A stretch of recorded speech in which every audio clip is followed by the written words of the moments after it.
Welcome to the American Med Spa Association podcast, Medical Spa Insider. This week, AmSpa founder Alex Thiersch is speaking with Tara Capalbo, MBA, Vice President and General Manager, Head of U.S. Aesthetics at Galderma.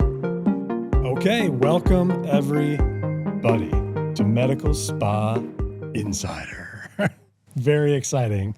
Very, very excited to have with us today. And honored, really, because it's, obviously Galderma is a huge part of our industry. We have Tara Capalbo, hopefully I'm getting that name right, because I'm just, you got it. who is relatively new, I think 6 months as the Vice President of Aesthetics of U.S. Aesthetics, the head of aesthetics basically in U.S. For Galderma, and very excited to hear from you, very excited to have you. We just gave you a nice little tour of our space. We're sitting here in kind of the brand new AmSpa clubhouse, as we like to call it. It's gorgeous. Yeah, yes. I appreciate you saying that. But thank you so much for coming. First of all, how the hell are you? What's going on? What's the latest? It's great. We're really excited. We're out here to get to see this fabulous facility you guys have. Get to meet you and your team. Here for ASDS, right? Yeah, that's in ASDS is also in town right now. Yeah. So that's exciting. But yeah, it's been great. Like you said, I joined Galderma about 6 months ago, and it has been a whirlwind, all in a good way. So really excited to be here. Yeah.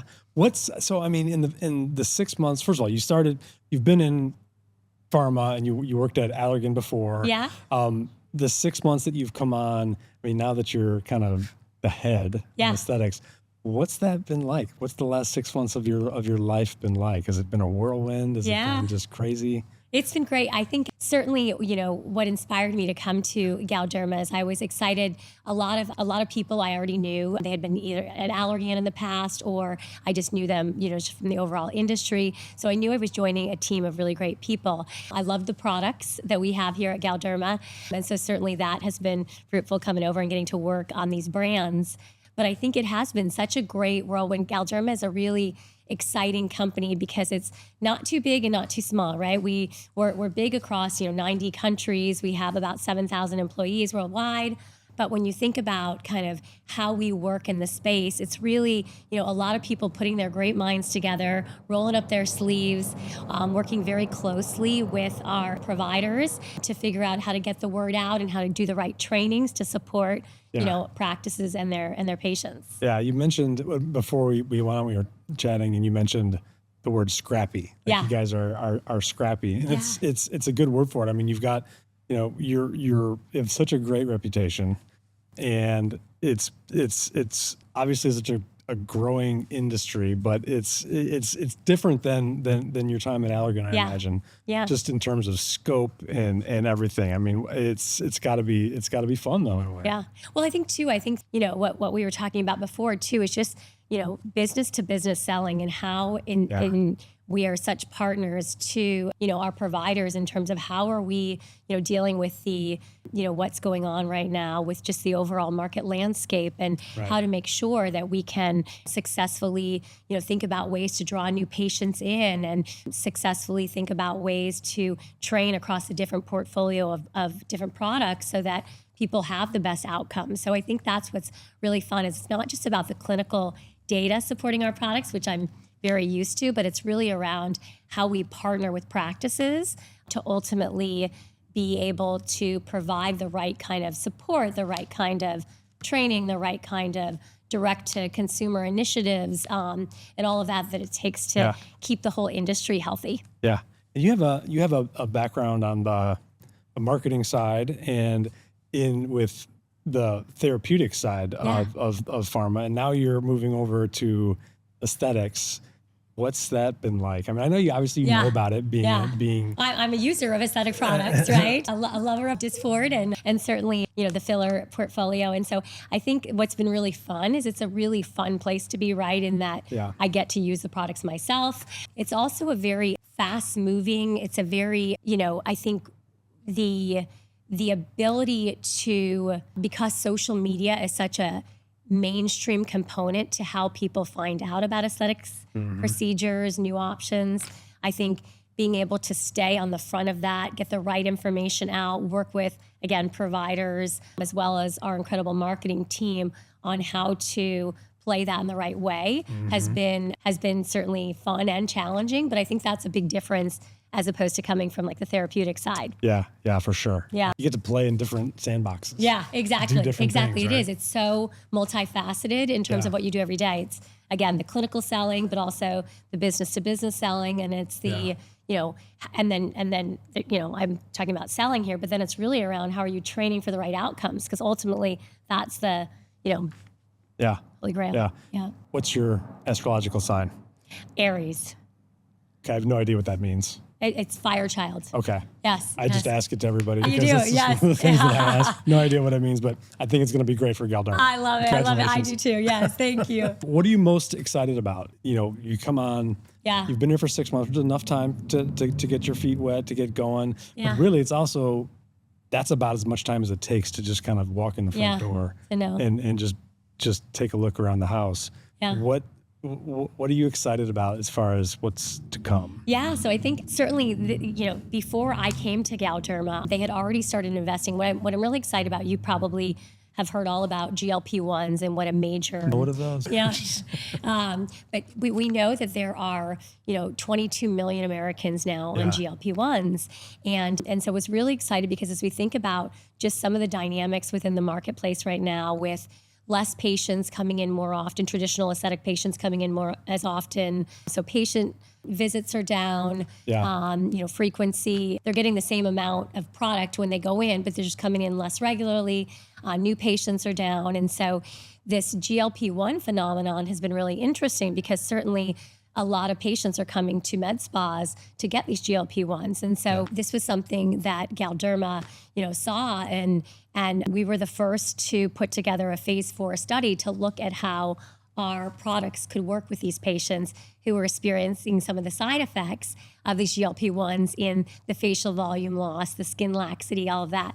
So what's interesting is you look at these 22 million patients and only about a quarter of them have ever kind of been in the aesthetic space before.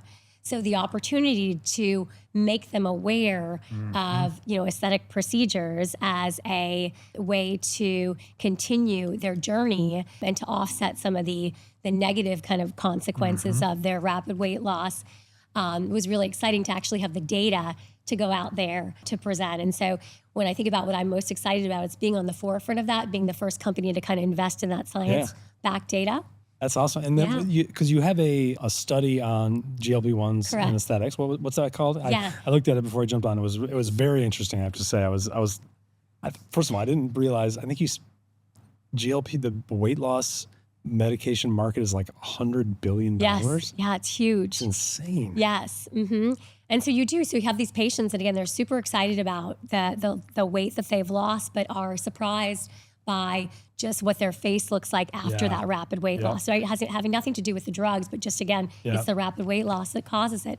And so we did this, phase 4 clinical study that I referenced, but we also went out to about 1,300 patients across 3 continents to find out kind of what their journey was like with, that were on GLP-1s, and asked them around, some of these, not only how they were feeling about their physical appearance, but what was their, mindset shift and what did that look like? And what we heard from them is they were not necessarily aware of some of the facial side effects that they would see, like that facial volume loss and the almost accelerating aging look that some of them had, or many of them had experienced. And so, a vast majority of them said, I wish I had known about this earlier. I wish my provider had let me know so that I could think about ways to offset. And so we again have that phase 4 study. And then we also went and did a consensus panel with global experts to find out, okay, so when should you start using products to, because in our particular study, we use Sculptra, which is the first truly regenerative biostimulator. And we used Restylane Contour and Lift to really help with the kind of the structural, the skin hydration, the firmness. And so ultimately, having both providers come to a consensus as to how to use these products, having a clinical study, and then having really the research out there from all the patients about what they were looking for, bringing those things together. I think it's so interesting because first of all, the fact, and he said, was it a quarter of the patients who are weight loss patients have not been exposed to aesthetics? Or, Right. So that's a whole... Well, no. So quarter of have. those 22 million, it's only a quarter of them have been in the aesthetic space. So you're looking at, 75%. 75% is of a Correct. totally new exposed market, which is incredible. I doubt when the folks making the GLP-1s put this all together, they thought they were going to have this impact on aesthetics. Yeah. It's also, I definitely, when I first started hearing Ozempic face, right? You started hearing about these folks that are talking about it. It never really crossed my mind as something that would have had as big an impact on medical spas and medical aesthetics as it has. Kind of going back in time a little bit, when did you first start hearing from your providers about this? Like, and when was there that, like, from the Galderma standpoint, where it's like, this is an opportunity for us to really jump on this and do something about it, because there's clearly this is not going away. It has a material difference in the way people look and feel about themselves. You have products to make it work. When did that all come together? Yeah, it's a great question, and it precedes me, right? So kudos to the team, Fleming, our CEO, and certainly our medical team that identified this early on. But I think, as you know, I think the overall aesthetics market has been down over the past few years. And so we did have this, again, in the partnership with our providers, like, what can we do to get people back in offices, to get people, coming in more regularly? So there was that element. Then there was this GLP-1 phenomenon. And so it's like, this is becoming we should start, prescribing GLP-1s in our practices, as that could bring in more patients. So we saw our providers starting to do this. And then we said, but here's something that is even an additional component where you can be helping them throughout their journey. So they're coming to you maybe now for a GLP-1, but how do you let them know about the impact that that's going to have and the options to treat that, progressively throughout. So I think and that was when they put together the idea to, go ahead and do this study, but it was really around how we are partnering to kind of stay in front of the trends in this industry and make sure that we can help support bringing more consumers in for, for these treatments. No, and then is it folks who are going to med spas for the GLP-1 treatments that are learning about this from the med spas, or are we, because I know there's a whole other segment who are just getting GLP-1s, but they might be getting it from who knows where. How do we reach those folks and let them know that this is an option for them too? Because I have, based upon your research, 90% notice these changes in their face. And I know that most people, when they thought of losing weight, they weren't thinking, I'm going to look a little older or more hollow or whatever it is, right? They were not anticipating that. That's exactly right. So then there's an opportunity, but we have to reach them. So. Yeah. No, I love that you asked this question, because actually we just kicked off a kind of a direct-to-consumer campaign to educate those outside of the aesthetic offices about our Sculpt and Lift campaign, or our Sculpt and Lift injection paradigm, which, as I mentioned before, Sculptra and Restylane, to help offset. But so we went and did some research around this campaign with patients, and that's where this terminology Sculpt and Lift came from, because you can imagine patients who just spend all this money and time trying to lose weight, they don't want to hear about fillers, right? Filling, volume, that's not words. They're trying to get rid of the volume, right? Yeah. So what words resonated with these patients? And so we did all this research and put out, you may have seen across Instagram, TikTok, all these different channels, but basically, or across Meta, is the after, right? So you've gone and you've lost the weight. What does the after look like? And how can you make sure that you feel as good about your face as you do about your body?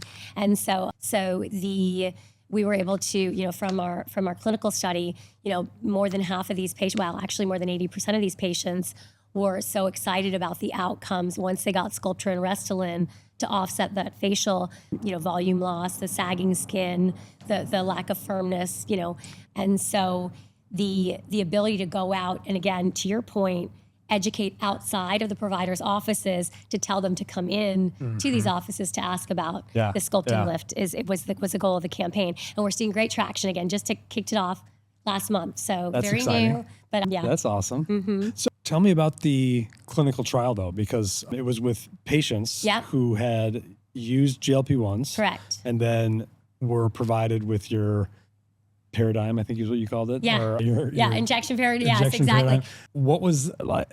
I'm so curious. What was the reaction, the result? I mean, it's a really interesting thing that y'all did. Yeah, well, I think that, the interesting component is too, and this is what we heard from the consensus panel as well, is it's not a one size fits all type of thing, right? I can't just, depending on what the patient's looking for, depending on your expertise as a provider and, and knowing the anatomy, it's really understanding, Sculptra is a great, again, biostimulatory. Yeah. People love them individually. Produce collagen, right, to get that firmness. And then the precision type of kind of lift and contour and shape that you need from Restylane, it's using those two tools, but being very specific around the individualized treatment plan for that patient.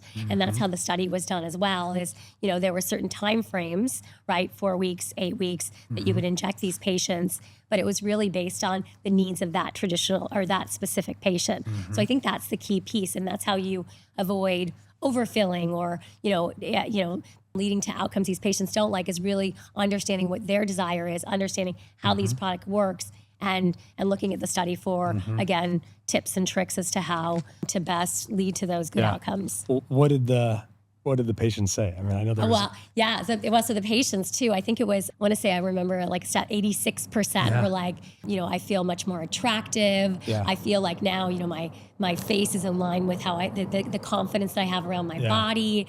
I'm very happy. So it's really like how they imagined positive feedback. When they were starting Exactly. GLP-1s is what they wanted. Yeah, exactly. The other thing that was interesting was the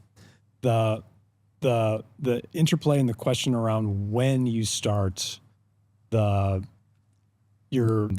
paradigm, which I just love that. That's why I'm going to use it, because and I had this thought too. It's like, when along the weight loss journey do you start it? Because you kind of, number one, when they're at their lowest point, when they start to gain weight, if they then gain weight after, what happens? How did you figure out what the actual protocol was going to be? Yeah. And then I guess the follow-up question to that is, once you have your kind of paradigm in place, you are going to make it individual for each person. Yeah. That makes it tough to have a protocol, right? Because it's all individual. Yeah. Well, and I think too that was why it was so important to get together the kind of the global experts in this consensus, is to look at, and basically it was, treat them. Don't wait until the end when they look terrible. But if you can start treating, throughout, like when they're starting to experience that. The other element, which certainly has been talked about quite a bit, is a share of wallet, right? When you're investing in GLP-1s to lose weight, like it's not cheap. No. And so,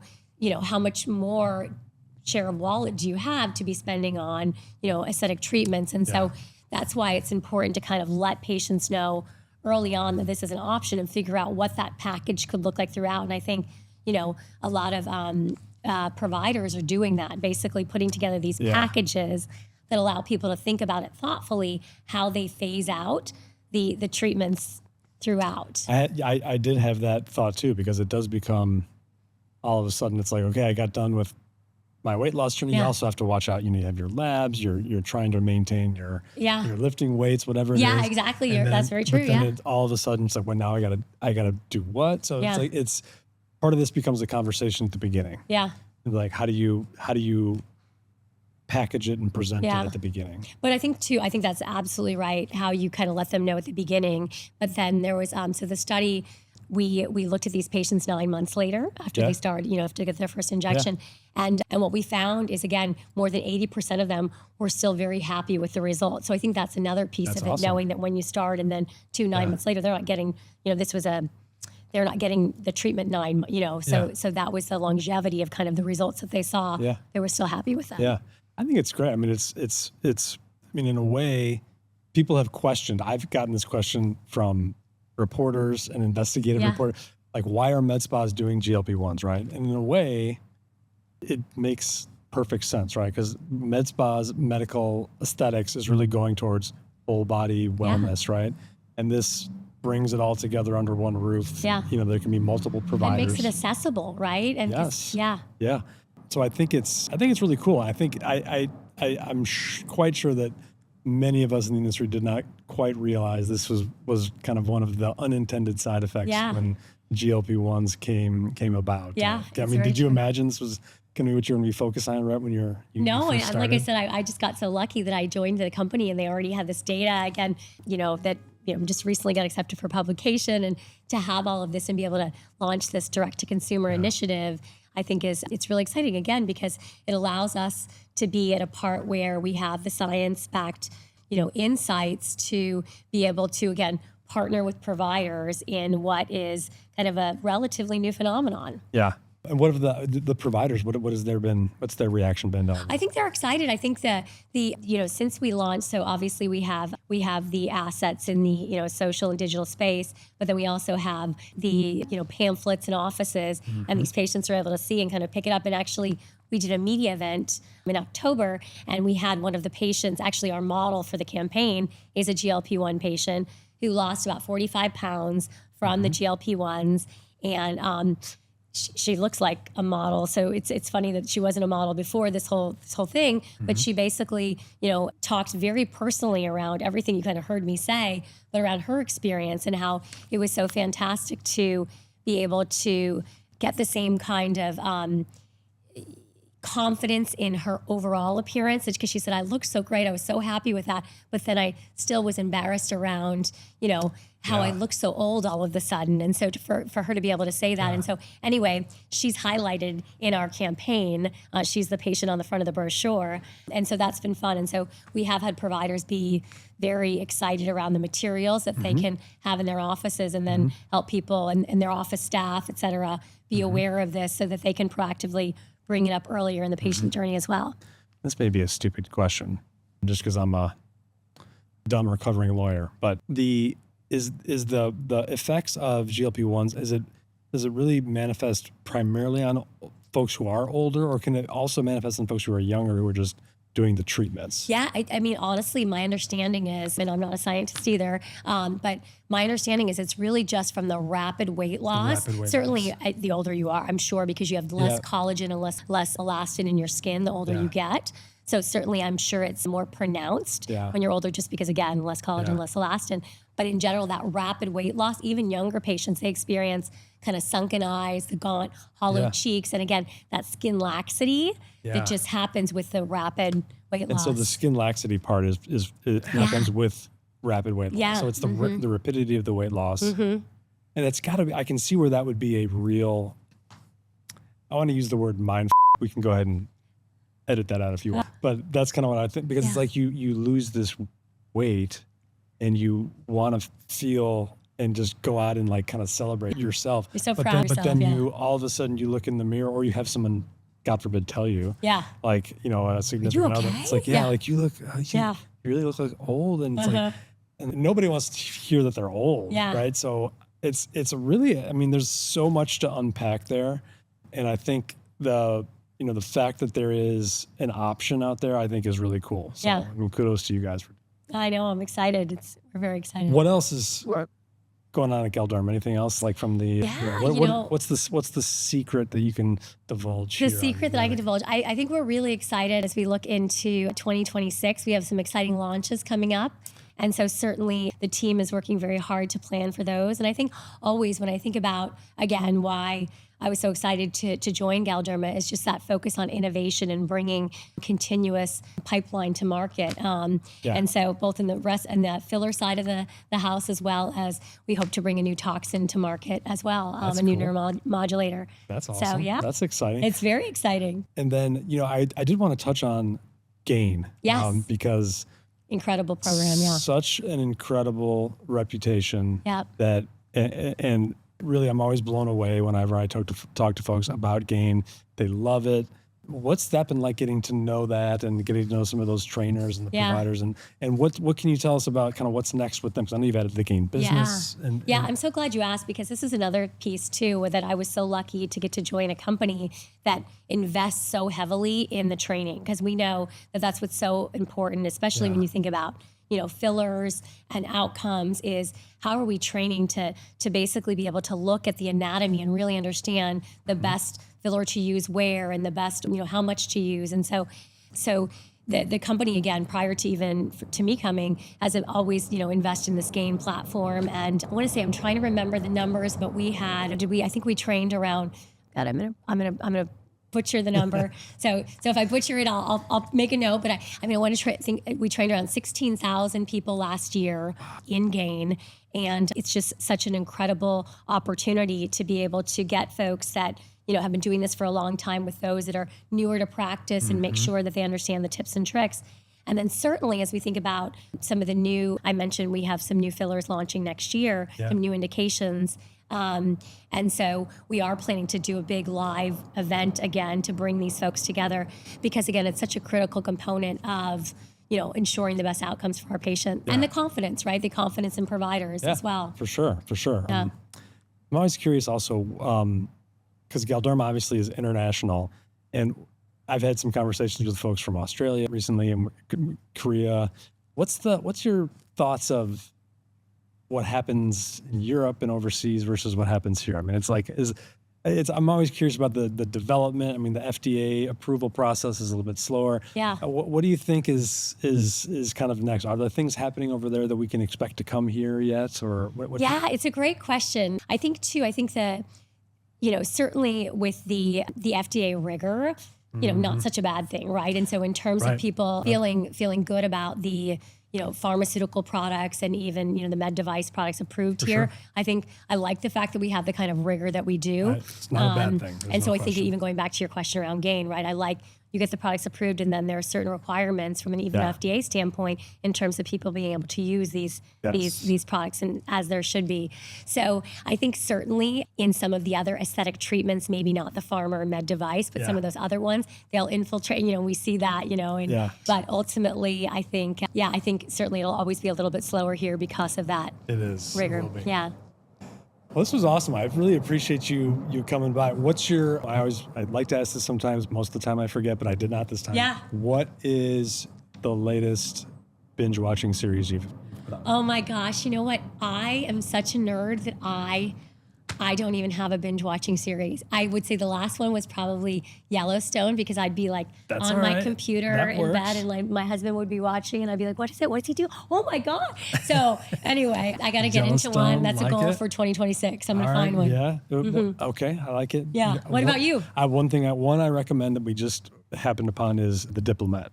Oh yes. Check it out. I have seen that on my Facebook or Instagram feed, like them. Yeah. Very. With Carrie. What's her. Yeah. Whatever her is. Awesome. But appreciate you coming by. Best of luck. It's great Thank seeing you. you. Thanks for having me. And the office is great. I'm really excited. Hopefully do some events here. Yeah, I can't wait. We'll have a grand tour for everybody with some video cameras and photos. I love it. Can't wait to show it off. It's been a long time. We're very much ready for it to be done. Yeah, I bet. But thank you. We'll have to have you back. And best of luck. Awesome. Thank you so much. Of course. All right. Thank you to our producers, Madeline Moeller, Marketing Content Coordinator, who organizes the podcast schedule and guests, provides topics and talking points, and myself, Joe DeGuzman, Technology Operations Manager. I handle the audio and video editing, voiceovers, and tech. Kate Harper, Senior Digital Marketing Coordinator, who makes all of our graphics and manages the podcast platform. Esme Uriastegui, Senior Social Media Coordinator, who makes and posts all the clips for the podcast and posts them to our social feed. Our music is by Ghost Score. Thank you for listening to or watching the Medical Spa Insider podcast. Please follow or subscribe wherever you listen to your podcasts, and subscribe to our YouTube channel for future episodes. For more information about the American Med Spa Association, please check our show notes or in the description below. AmSpa is providing this podcast as a public service. This podcast is for educational purposes only. This podcast does not constitute legal advice, nor does it establish an attorney-client relationship. Reference to any specific product or entity does not constitute an endorsement or recommendation by AmSpa. The views expressed by guests are their own, and their appearance on the program does not imply an endorsement of them or any entity they represent. Please consult with an attorney on your legal issues.